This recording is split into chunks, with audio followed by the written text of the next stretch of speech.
Good morning, or good afternoon, or good evening, wherever you are in the world.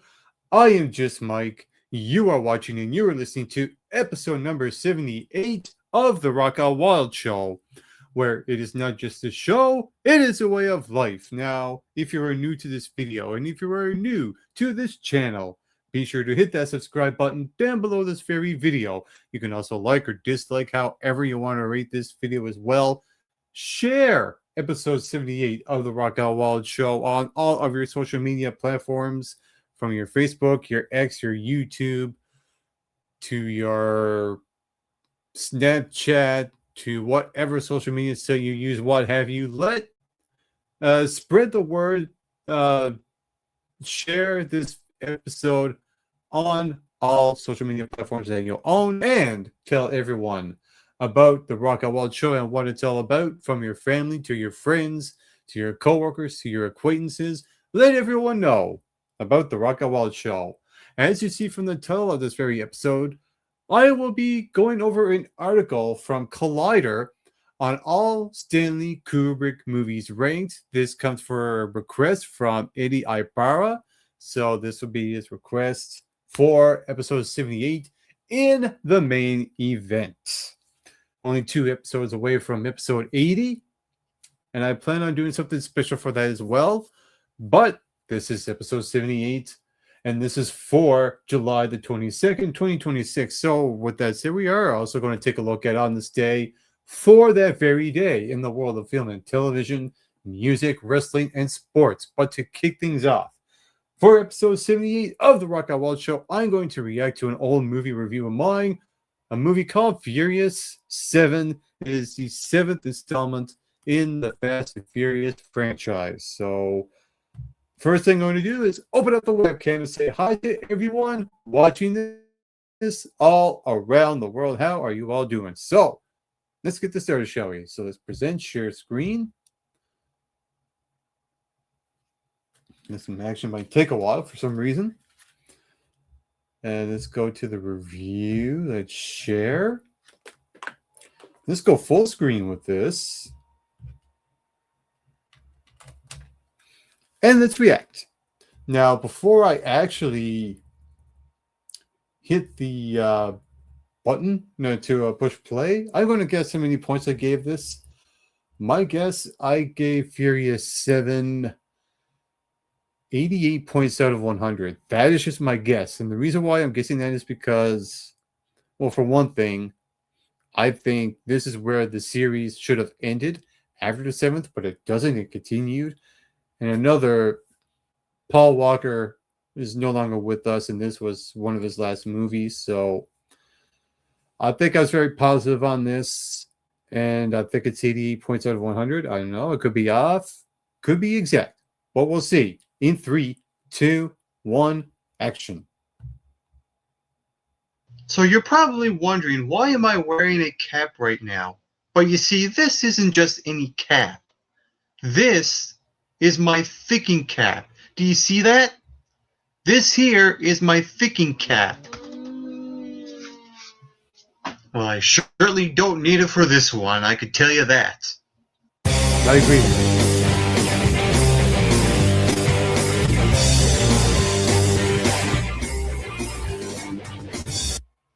Hey, what is up, and how's it going, all movie fans in the movieverse? Welcome to the Mike McRock Movie Review Show. Right now I'm going to review Furious 7.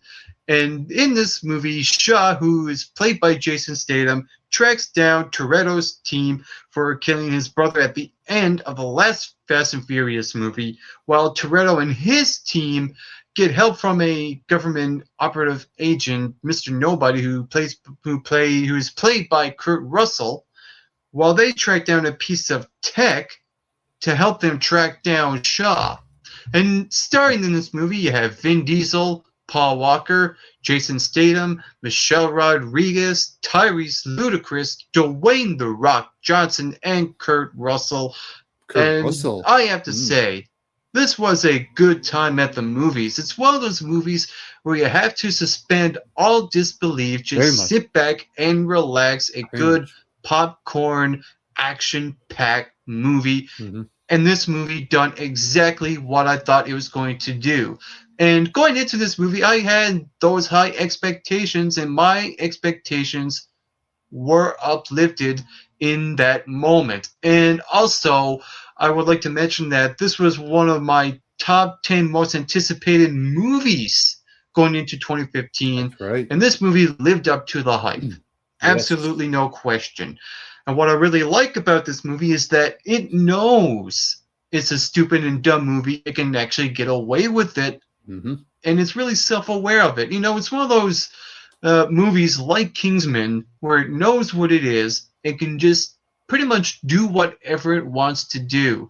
Yeah. You know, you can have cars go through skyscrapers in the Middle East. You can have car chase scenes. You can have fight scenes that kind of make no sense and Yeah, get true. away with it. I mean, a Yep. perfect example was the fight scene at the beginning with The Rock and Jason Statham, where you saw, you know, Jason Statham or The Rock, one of them, giving him an uppercut, and he gets up from it, and you're like, yeah, the moment that happened, you know, it was like, okay, I'm going to just have to throw that logic book out the window and just watch a good action movie, and that's exactly what it was. The dialogue in this movie and the one-liners that came with it were just so cheesy, and it's good cheese. It worked well. It was like a throwback to the 90s, and the action felt like kind of like a video game.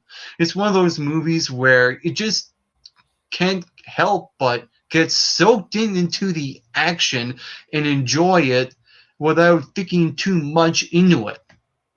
That's pretty much all I really need to know about Furious 7. Yeah, Is that it's pretty a much. fun time at the movies. It is. My only little nitpicks in this movie is that The Rock. I know he's a good action star and he has that charisma. I just felt like that he could have been in it just a little bit more. Same with Jason Statham. Yep. I know he was only there when he really needed him. Yep. So I think he was underutilized. But what I like about Jason Statham is that this is a different role for him. He's a bad guy. You hardly see him being a bad guy in movies, and this is really cool and refreshing to see Jason Statham in a role like this, and he done, for the most part, a really good job. He did. And we all know what happened with Paul Walker. You know, it is sad. It is really sad, and I actually found myself crying at the end of this movie. I did. One of those rare movies You know, where I that actually cried. whole thing at the end with the big standoff, and I was like, Yeah.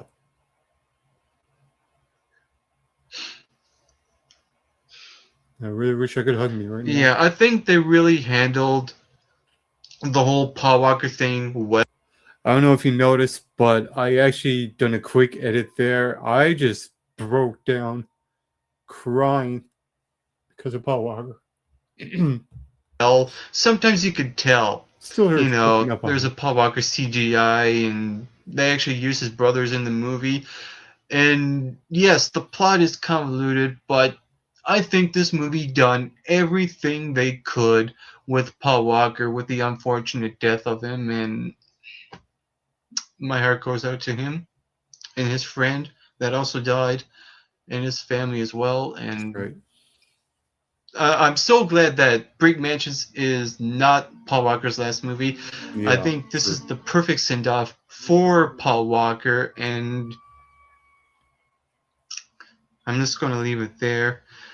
Like I said, this movie is great. It's almost like now it's a cartoon and a comedy. I mean, there were funny moments in this movie. I love the fighting scenes. I like the one with Michelle Rodriguez and Ronda Rousey. I think that was pretty good, especially the fight scene with Vin Diesel and Jason Statham at the end. That was great. And I like how they builded up that fight scene from start to beginning. It's like a throwback, like I said before, to the 90s genre of action. It's almost like this movie, it's ahead of its time. So with that being said, I'm going to say Furious 7 delivered 80 points out of Ooh, that 100. was close. If you saw this movie, what did you think about it? And what is your favorite Fast and the Furious movie in its franchise? Whatever they are, feel free to leave those comments in the comment section below. And you can also hit that subscribe button down below this video as well to get McRocks. Yeah, so that was my reaction to my own movie review for Furious 7. Only off by 8 points with that one. I gave that 80. I guess it was 88. And looking back at this movie, yeah, I still believe this is the best of the 9 or 10 movies in the Fast and Furious franchise. I do believe there's 10 up to this point. And I know the last one ended with a cliffhanger, but this, the Furious 7, to me, is still the best Fast and Furious movie of the bunch. The other ones that come close to this are the 5th one and the 6th one. First one is a solid one. 4th one is not the best one. And so, and again, Paul Walker, gone way too soon, died way too young, along with his friend, is the stunt person involved in it as well. Both of them died way too young. It sucks. It absolutely sucks when one of your favorite celebrities is gone just like that. That's why I believe the Fast and Furious franchise should have ended at the 7th one. That's all I have. And so let's continue on, shall we? So let's take a look at the stuff that happened on this day for July 26th. No, not July 26th. Write that one down. July the 22nd in film and television. So what I'm going to present, share screen, and let's take a look at on this day in the world of film and television. Television for July the 22nd. Let's see what happened in years past, shall we? In 1859, underarm slow right arm bowler V.E. Walker takes 10-74 in first innings for an All-England Cricket XI versus Surrey Triple C at the Oval in London. In 1865, underarm slow right arm bowler V.E. Walker takes 10-4, 104 in innings for Middlesex. Oh, we're actually taking a look at sports here. So yeah, write that one down. There's another good one for a blooper reel for the Rock Out Wild show. I said we're going to take a look at film and television. We're actually looking at sports. But you know what? Let's continue on with sports here. In 1912, the Summer Olympic Games closed at Stockholm Olympia Stadium, Sweden. In 1921, U.S. Open Men's Golf, Columbia. Englishman Jim Barnes wins the third of his 4 major titles by 9 strokes, ahead of runners-up Walter Hagen and Fred McLeod. In 1923, 17th Tour de France won by Henri Pellissier of France. And also in 1923, Washington Senators future Baseball Hall of Fame pitcher Walter Johnson becomes first to reach 3,000 career strikeout milestone en route to 3,508 with 5 Ks in a 3-1 win over Cleveland Indians. In 1925, New York Yankees buy future Baseball Hall of Fame shortstop Leo Durocher from Hartford Senators Eastern League. In 1926, Cincinnati Reds right fielder Kurt Walker ties National League record of 2 triples in an inning in a 13-1 rout of the Boston Braves. In 1936, Philadelphia Phillies outfielder Johnny Moore hits 3 straight home runs in a 16-4 rout of the Pittsburgh Pirates. In 1955, Philadelphia Phillies beat the St. Louis Cardinals 5-3 to complete a team record 11-game winning streak, longest win streak since 1892. And also in 1962, Chicago White Sox outfielder Floyd Robinson goes 6 for 6, all singles as WS defeat Boston Red Sox 7-3 at Fenway Park. Also in 1962, PGA Championship Men's Golf, Arominic Gary, player of South Africa, wins by 1 stroke from Bob Golby.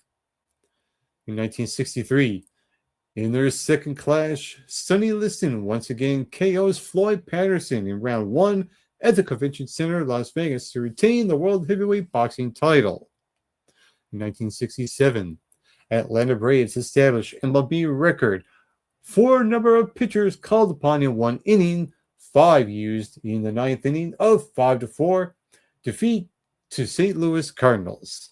In 1972, 59th Tour de France, Eddy Merckx of Belgium takes 4th consecutive generational classification title, as well as points and combination events.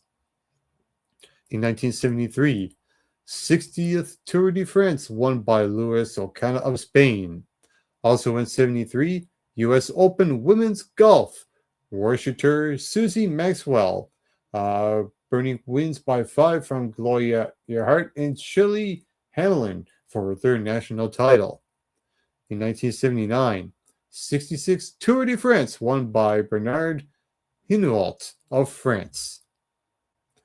In 1983, MLB California Angels outfielder Brian Darwing's era ends his record streak at 244 games.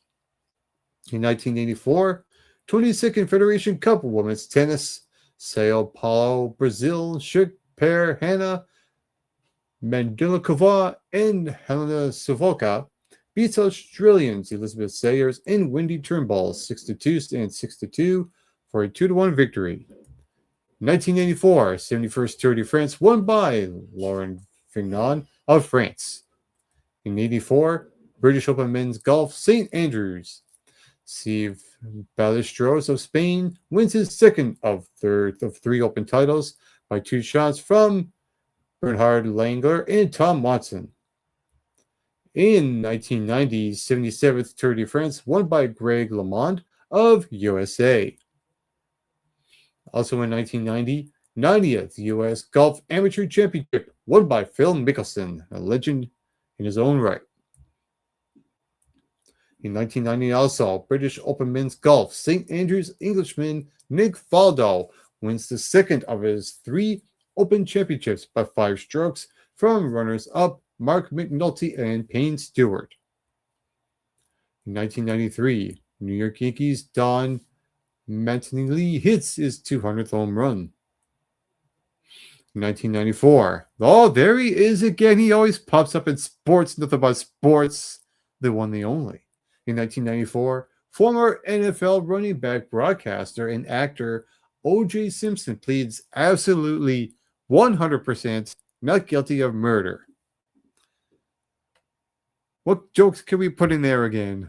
Maybe something about his book, If I Did It? I don't know. But I'll let you people in the comment section chime in on O.J. Simpson again.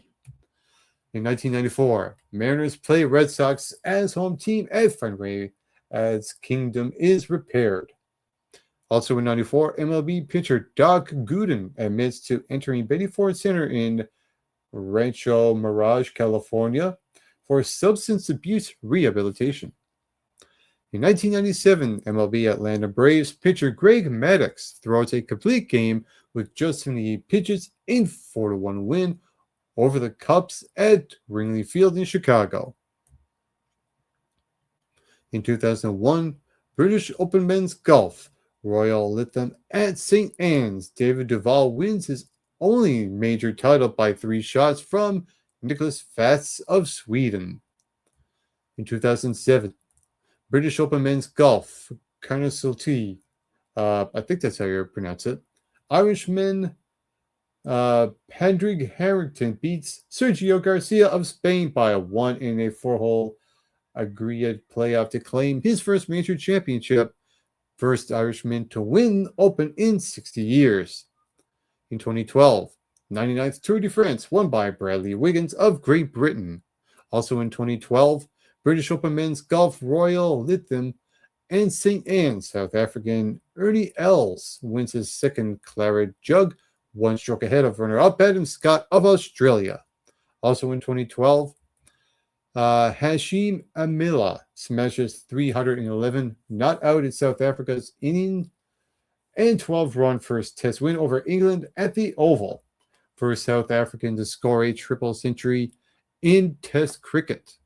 In 2013, Mike Babcock is again named head coach of Team Canada, this time for the 2014 Winter Olympics. They repeat as gold medalists. In 2017, South African golfer Bardin Grace records the lowest round for a men's major championship with a 62 in the third round at the British Open Royal, Birkdale, England. In 2018, British Open men's golf, Carnoustie, Francisco Molinari holds off a pack of players, including favorites Roy McIlroy and Justin Rose, to win by 2, first Italian to win a major title. In 2018 also, Seattle basketball guard Sue Bird plays his record 500th WNBA game as the Storm goes down 87-74 to the Atlanta Dream, finishes her career with 508 games for Seattle. In 2019, NFL Dallas Cowboys named most valuable sports team in the world, $5 billion. MLB New York Yankees second and $4 to $6 billion. Real Madrid third with $4.2 billion according to Forbes. In 2019, Pakistani Prime Minister Imran Khan meets with U.S. President Donald Trump at the White House in Washington, D.C. And those are all the events that happen in the world of sports, nothing but sports, not film and television, but we will get to that in just a bit. That was amazing. I said film and television, but I go to sports. Hilarious. Speaking of film and television, we might as well do that right now because that'll be the next thing on the docket. So let's present, share screen.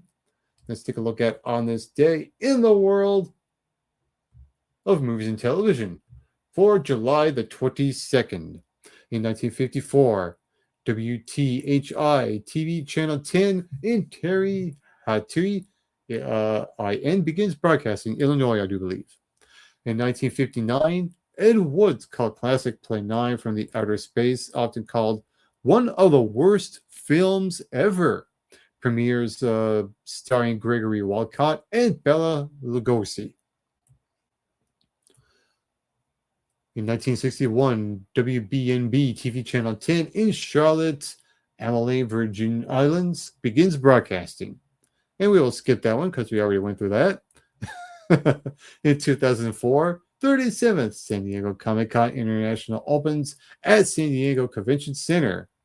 And then also in 2010, 43rd San Diego Comic-Con International opens at San Diego Convention Center. In 2014, news broadcaster Al Jazeera claimed that its office in Gaza is under attack by the Israeli Defense Force. In 2016, Japan's Funai Electric announces it will manufacture the world's last video cassette this month. Video cassettes. You were around back then. Video cassettes. In 2018, TV show Supergirl announces casting of first live-action transgender superhero by transgender actor Nicole Maines as Nyanal. In 2019, Marvel superhero film The Avengers Endgame becomes the world's highest-grossing film, overtaking Avatar and earning $2.9 billion. And we all know what happened after that. James Cameron could not help himself. In 2020, Kim Kardashian asks for understanding of her husband, Kanye West struggles with his bipolar disorder on Instagram. That actually explains a lot. In 2024, U.S. Postal Service issues a commemorative post stamp honoring the great Canadian Alex Trebek, longtime host of TV quiz show Jeopardy in Culver City, California. And those are all the events that happened in the world of film and television for July the 22nd. Now let's take a look at what happened in the world of music for July 22nd in years past. On this day, July 22nd, 1977, Elvis Costello released his debut album, My Aim Is True, in the UK via Stiff Records. The artist, who was born Declan McManus in London, was accompanied by members of the San Francisco country rock band Clover, who had moved to the UK through their names were omitted from the credits due to record company politics. My Aim Is True marked Costello's first of 5 LPs helmed by producer Nick Lowe and featured such enduring favorites as Allison and The Angels Wanna Wear My Shoes. In 2006, the late country singer Johnny Cash scored the second and final chart-topping LP of his career with the Rick Rubin-produced American V, 100 Highways, released nearly 4 years after his death. Rubin, who had signed the aging country star to his American label in 1994, added the instrumental parts to pre-existing vocal tracks after Cash's death. Cash first topped the Billboard 200 more than 3 decades earlier with At San Quentin. In 2019, 81-year-old singer, songwriter, and keyboardist Art Neville passed away. The New Orleans-born artist rose to fame in the late 60s with the Meters, scoring such instrumental hits as Sophisticated Sissy and Sissy Strut. After the group split in 1977, Neville joined his siblings to form the Neville Brothers, whose track Healing Chant from 1989's Yellow Moon won a Grammy for Best Pop Instrumental Performance. Neville also appeared on the tracks by Paul McCartney, LaBelle, and Robert Palmer, who apparently is still addicted to love. In 1989, American singer and actress Martika scored her sole U.S. chart topper with Toy Soldiers, a song about drug addiction that was a number 5 smash in the UK. Born Marta Marrero in California, Martika attracted the interest of Prince, who worked with her in 1991 on her second and final studio album, Martika's Kitchen. In 2005, Eugene Record, a founder member of the Chicago-based R&B harmony group, the Chi-Lites, died of cancer at the age of 64. Famed for his falsetto voice, Record led the group on 43 R&B chart hits between 1969 and 1998, including the 2 early 70s number 1 hits, Have You Seen Her and Oh Girl. Record also put out 3 solo albums. In 2019, Queen's iconic Bohemian Rhapsody video reached 1 billion views on YouTube, making it the first pre-1990s visual to reach the milestone on the platform. Bohemian Rhapsody was also named the most Googled song of 2018. We have some birthdays for July 22nd. We got George Clinton from Parliament Funkadelic, who was born in 1941. From Supertramp is Rick Davis, who was born on this day in 1944. Born on July 22nd, 1947, Don Henley from the Eagles. Keith Sweat was born on this day in 1961. Emily Sailors from the Indigo Girls was born on this day in 1963. Born in 1964, Will Calhoun from Living Colour. From the band Extreme, Pat Badger was born on this day in 1967. From the duo Savage Garden, Daniel Jones, the man behind the music, was born on this day in 1973. Also born in 1973, Rufus Wainwright. And born on July 22nd, 1992, Selena Gomez. Those are all the big headlines for music for July the 22nd. And for the final installment for on this day, we're going to take a look at professional wrestling. As you see, there's a picture of the old ECW WWE alliance between Stone Cold, Paul Heyman, Shane McMahon, and Stephanie McMahon. What else also happened? Well, in 1996, Shawn Michaels teamed up with Intercontinental Champion Ahmed Johnson on the live event of WWF Raw from Seattle to challenge the Smoking Guns for the WWF Tag Team titles. The match, which was booked to start the live edition of Raw, was rescheduled for the main event after Michaels nailed Billy Gunn with a super kick. During the official match, Ahmed Johnson was attacked by the debuting Farouk Assad. Or Farouk Assad, I should say. On one day of the following taped editions of Raw, Johnson won an 11-man, write that one down, elevated 11-man battle royal to become the number one contender for the WWF World title. However, Johnson was diagnosed with legitimate kidney problems from the attack by Farouk and was unable to compete at SummerSlam or challenge for the WWF title on the night after SummerSlam.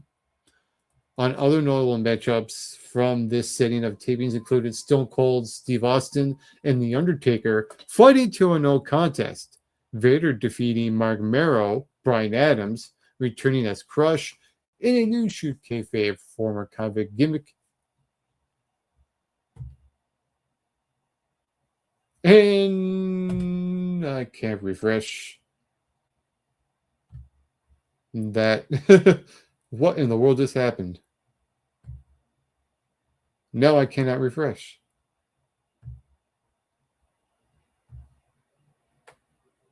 What in the world's going on?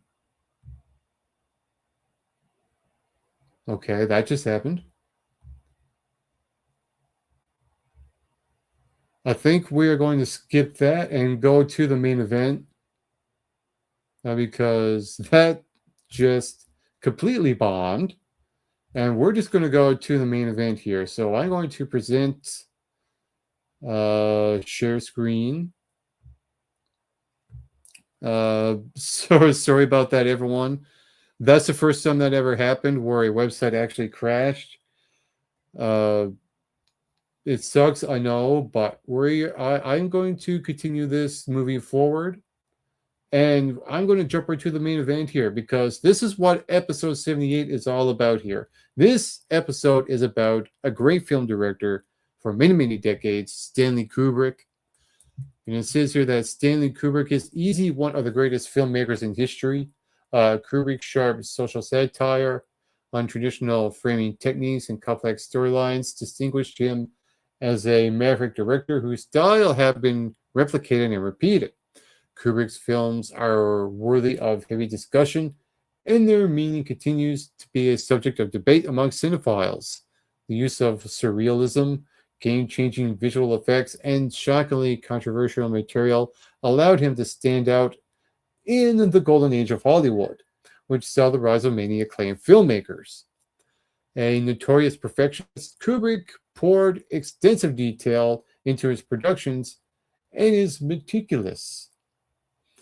Nature gave him the reputation of being hard to work with. Many Kubrick projects never saw the light of day, but many of the 13 films he did leave behind are considered among the greatest of all time. There isn't a single film that Kubrick made that isn't worth watching. I can agree with that. I haven't seen all of them, but I've seen some of them. And it says here that those who are largely unfamiliar with his work will definitely need to check out his greatest projects first to understand what a genius he actually was. From Fear and Desire to 2001: A Space Odyssey, every Kubrick is good to great to masterful. Some are crowning achievements of their respective genres. So let's get a look at this list here. Number 13 is Fear and Desire, starring Frank Silvera, Paul Mazursky, and Steve Colt. This is one I have not seen. It says here it's almost hard to judge Kubrick's directional debut, Fear and Desire, against the rest of his filmography. The hour-long anti-war film is more or less an extended student short project that's mostly fascinating in how it predicts his later achievements, it says there. Like any great filmmaker, Kubrick didn't come out of the gate fully formed, and his experimental techniques took him to develop into their maturity. Fear and Desire is a fascinating watch, apparently, for Kubrick obsessives. But for the average viewer, it's mostly a slog. Now, if I were to watch this, I would probably consider it a slog. Who knows? It's one I have never seen before. And if anyone in the comment section has seen this, feel free to chime in and tell me what you think about this movie, Fear and Desire, which is at number 13 on this list. Coming in at number 12 on Collider's article here is Killer's Kiss from 1995, starring Frank Silvera, Irene Kane, and Jamie Smith. It says here that Kubrick's second film is certainly a step up from Fear and Desire, it says, but it was still the work of a developing filmmaker who was more trying to perfect current trends than create his own. Compared to the rest of his filmography, Killer's Kiss is perhaps the biggest outlier. It shows genuine empathy for sympathetic characters and crafts a tragic scenario out of familiar noir genre story beats. It's impressive what Kubrick did on a short-string budget, but ultimately it's only an impression of the work of Billy Wilder or John Hudson, it says there. So this is a movie I have not seen at all. I'm not really familiar with. From what I hear, half of the movies that Kubrick has done, a lot of people know, and a lot of people don't know. So this is one of the ones that I don't know. Number 11 on this list is Lolita, starring James Mason, Shelley Winters, and Sue Lyon. It says here, Lolita is a fascinating example of Kubrick biting off more than he could chew. On paper, matching the daring filmmaker with the controversial 1955 novel by Vladimir Nabokov seemed like a perfect fit, as Kubrick has shown he could adapt to great literature with a refreshing interpretation. Unfortunately, much of the brilliance of Nabokov's novel was from its word choice and expressive language, making it harder to translate into a narrative feature. Despite its loaded subject material, Lolita isn't as shocking or outrageous as one might expect from Kubrick. In fact, the understated nature of how the predatory relationship proceeds is something Kubrick utilizes for darkly comedic effect. And it says here James Mason gives a brilliant performance as the British professor Humbert, who marries Charlotte Hayes, who is Shelley Winters, to seduce her daughter Lolita, Sue Lyon.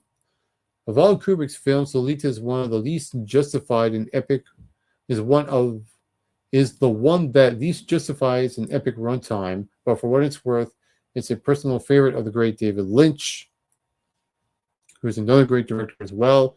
Now we get into the top 10 here. Number 10 is Spartacus, starring Kirk Douglas, Lawrence Oliver, and Charles Langton. It says here, it's fascinating that a film as iconic as Spartacus is Kubrick's most compromised work. Although hailed as a classic, it's one of the films for Kubrick's filmography where he didn't have complete artistic control. The importance of Spartacus goes beyond Kubrick himself, written by Dalton Trumbo. Amidst the Hollywood blacklisting crisis, it was an overt metaphor for political activism and civil rights. Trumbo expertly wove his beliefs into a genre that tended to boost more overtly nationalistic projects like Ben-Hur and the Ten Commandments. Despite its inherently subverted quality, Spartacus curbs more towards being a crowd pleaser than anything Kubrick would have likely done. He certainly crafts exciting action sequences and brilliantly brings the last days of the Roman Empire to life, but his style's inherent ambiguous clashes with the more inflammatory rhetoric that Trumbo aimed for. Kirk Douglas gives one of the signature movie star performances. Spartacus is undoubtedly a classic, but as a Kubrick film, it falls towards the latter half of his achievements. It's a movie I Haven't seen, but I have heard of. Number 9 on this list is The Killing. This is a movie I never watched either, never heard of. This one starring Sterling Hayden, Colleen Gray, and Vince Edwards. It says here, in only a few short parallels, it's easy to see how The Killing is one of the most influential films ever made. Kubrick's 1956 neo-noir heist thriller tells its robbery plot from multiple perspectives and was among Quentin Tarantino's primary influences from Reservoir Dogs. Considering how Reservoir Dogs laid the groundwork for Pulp Fiction and how many Pulp Fiction imitators there have been, then there's an entire subgenre that owes itself to the Kubrick classic, which remains one of the most electrifying and entertaining works in all of entertainment. So that is number 9 on this list is The Killing. Coming in at number, oh, well, here we go. There's a little bit more to this. The film revolves around the veteran con man John Clay, Sterling Hayden, who gathers a group of criminals in order to rob a teller in the midst of a horse race. Unlike Killer's Kiss, which felt like an imitation of noir cliches, The Killing subverts audience expectations with femme fatales, red herrings, and climatic shootouts that aren't what they initially appear to be. While not as philosophically rich as some of his later work, The Killing is an example of Kubrick's crafting an elevated version of typical Hollywood fare, delivering one of the all-time best crime movies, I should say. Number 8, Paths of Glory from 1957, starring Kirk Douglas, Wayne Morris, Richard Anderson. It says here that anti-war themes are prevalent in a good portion of Kubrick's work, and in many ways, Paths of Glory is a more mature version of his early attempts to make a statement in Fear and Desire. Kubrick trekked into less ambiguous territory with a grounded narrative set in a historical context. Set in World War I, the film follows the trial of the French Colonel Dax, who is Kirk Douglas, when his men are court-martialed for refusing to engage in a suicide mission. Douglas is one of the quintessential movie stars for a reason, and his presence of authority demands attention when he delivers a powerful rhetoric. Compared to Spartacus, Douglas is given more of a complex character, it says here, and Dax is ostracized within the top military circles and accused of cowardice simply for treating his men as more than pawns. Kubrick emulated newsreel footage to create a grisly, gritty depiction of realistic trench combat. Number 7 on this list is Dr. Strangelove, or How I Learned to Stop Worrying and Love the Bomb, starring Peter Sellers, Slim Pickens, and George C. Scott. It says here, what has already made Kubrick such a fascinating filmmaker is that despite the dark subject material that he frequently tackles, he never failed to have a sense of humor. There are satirical elements woven into all of his films, and unsurprisingly, his only outright comedy, Dr. Strangelove, is both one of the funniest films ever made and a devastating look at politics. Overwhelmed by the fascism of the Cold War, Kubrick could only laugh at the incompetence of world leaders as they made decisions that impacted the entire global population. A reflection of then current events, Dr. Strangelove follows the fictional leadership of both the United States and the Soviet Union after a nuclear missile is launched by a rogue member of the American military. Kubrick's screenplay was already brilliant, but it grew even funnier thanks to the great comedic talents of George C. Scott, Peter Sellers, and Slim Pickens, and Sterling Hayden. Kubrick always had an ear for great music cues, and his use of Vera Lynn's We'll Meet Again is an all-timer. Number 6 is one I have seen and absolutely love to no end. That is Full Metal Jacket, starring R. Lee Emery, Matthew Modine, and my favorite actor of all time, Vincent D'Onofrio. And let me just say this, that scene there is one of the funniest and one of the best. And it says here, there is a broad misconception among cinephiles circles that Full Metal Jacket is a lesser Kubrick work than only works in its first half. Undoubtedly, the first hour of Kubrick's 1987 war film includes some of the most powerful imagery of his career, as it follows the brutal training process of U.S. Marines as they undergo boot camp training. R.E. Emery is utterly terrifying as the abusive, cruel, and training Sergeant Hartman, and Vincent D'Onofrio is completely heartbreaking as the sensitive Gomer Pyle. Yes, Full Metal Jacket is just an engaging and haunting when the narrative focus shifts to the war itself and follows the exploits of Matthew Modine's Private Joker and his squad. It's unfocused, confusing, and ultimately unresolved, much like the conflict in Vietnam itself. There's a dark, amusing senselessness to the violence that Kubrick brilliantly orchestrates, and like Dr. Strangelove, the Indian rendition of the Mickey Mouse March is a haunting recontextualization of a classic song. Number 5, another great one that I have seen a couple of times, A Clockwork Orange, starring Malcolm McDowell, Patrick McGee, and Miriam Carlin. It says here, the only thing more shocking than the highly disturbing material is how completely ahead of its time Kubrick's A Clockwork Orange was. Half a decade later, his 1971 dystopian classic is just an impactful, relevant, and unfortunately subject to the same debates over whether or not it's promoting its character's behavior. Clockwork Orange highlights Kubrick's greatest abilities. It's viscerally entertaining, builds an entire mythology seamlessly, and tackles complex the philosophical undertones with novelistic insights. So A Clockwork Orange, one of my favorite movies of all time. I'm glad it's in the top 5. At number 5, what's number 4 though? Well, before we get to 4, there's a little bit more here.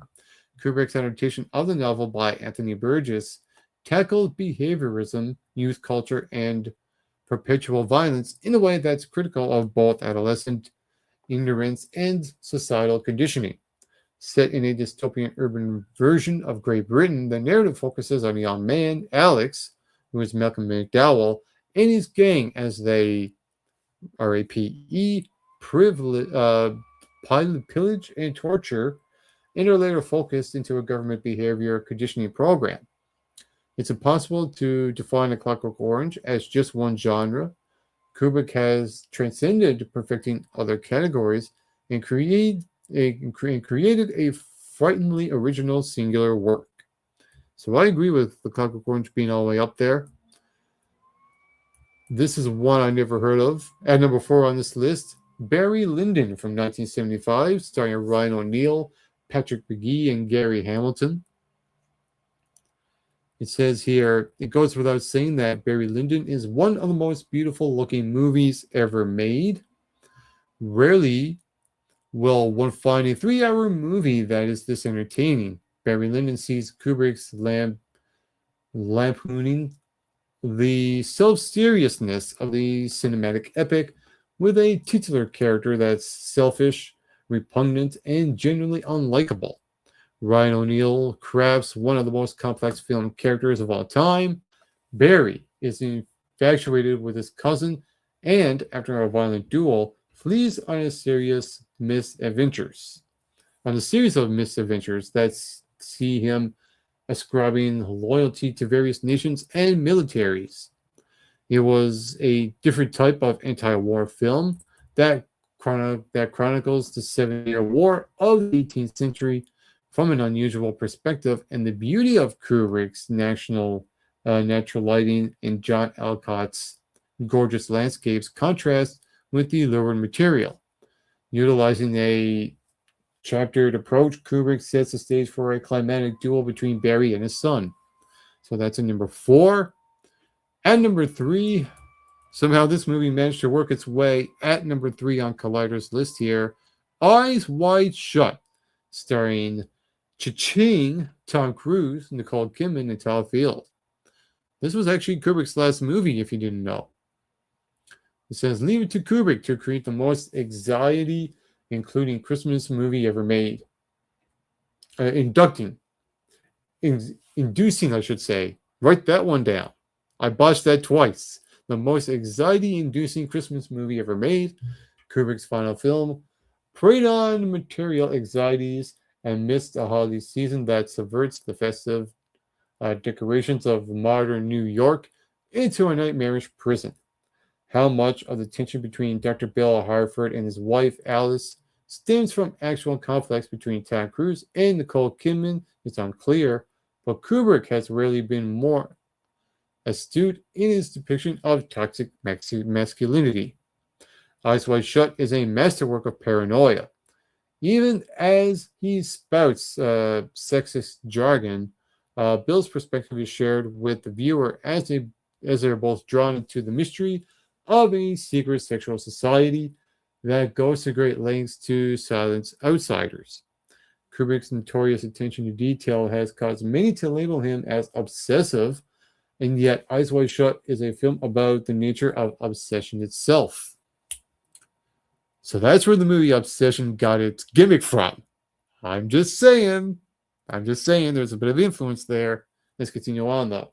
Perhaps it's only fitting that Kubrick's last present to filmgoers was both a mystery that could never be solved and a somewhat self-reflective commentary.